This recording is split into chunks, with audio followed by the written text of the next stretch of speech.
Hi everyone, my name's Miss B. Hanley, and today we're talking about Socrates and the Socratic method.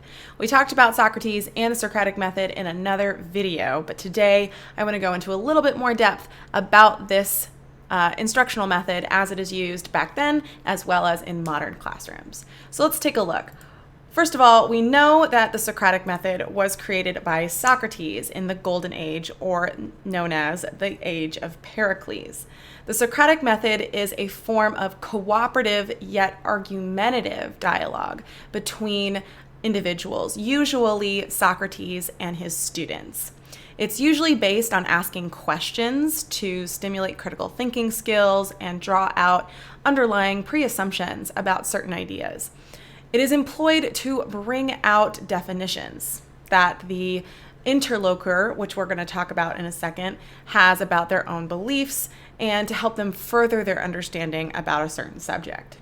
So the standard Socratic method of the time period is known to be set up in this way. First, we have the Inquisitor who asks the questions. This would be the teacher, Socrates' position, but it is known as usually the Inquisitor.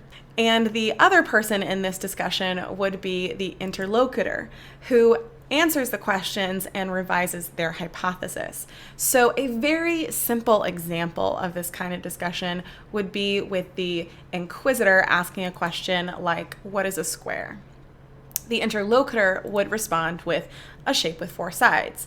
Now, we know that shapes with four sides are not all squares. So the inquisitor would revise their questioning and ask more questions, and the interlocutor would revise their definition to get to a more solid and defined definition.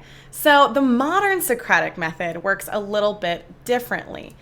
So in Socrates' time, he worked with a handful of students and provided the Socratic method through discussion.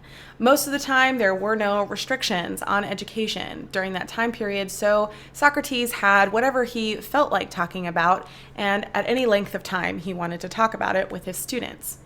In today's world, our classrooms are structured, and there are certain expectations that the teacher has in order to maintain a certain classroom behavior from a group of students between 20 and 30. This has led teachers to adapt the Socratic method into what is known as a Socratic Seminar. It does require a lot more students to be involved. As you've seen, our classes have been growing, but it also does involve certain discussion that can help students expand their knowledge or even learn more about a subject. Now, there are some disadvantages to the Socratic Seminar. The first is that they're not very popular with students. In fact, most students dread them going into a class where they know they're about to have a Socratic Seminar. Students also have grades that must be maintained in the modern classroom, and Socrates did not have to provide grades for his students. So their learning was a little bit more fluid. It wasn't structured by a grading system.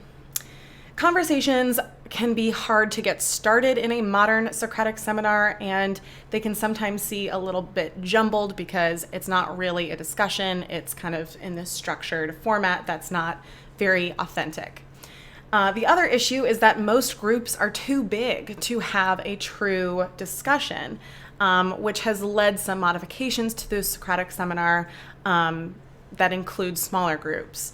But there's also the restriction of time. If a classroom teacher decides to complete a Socratic Seminar in their classroom, they might find that they have to cut it short based on the class duration time period.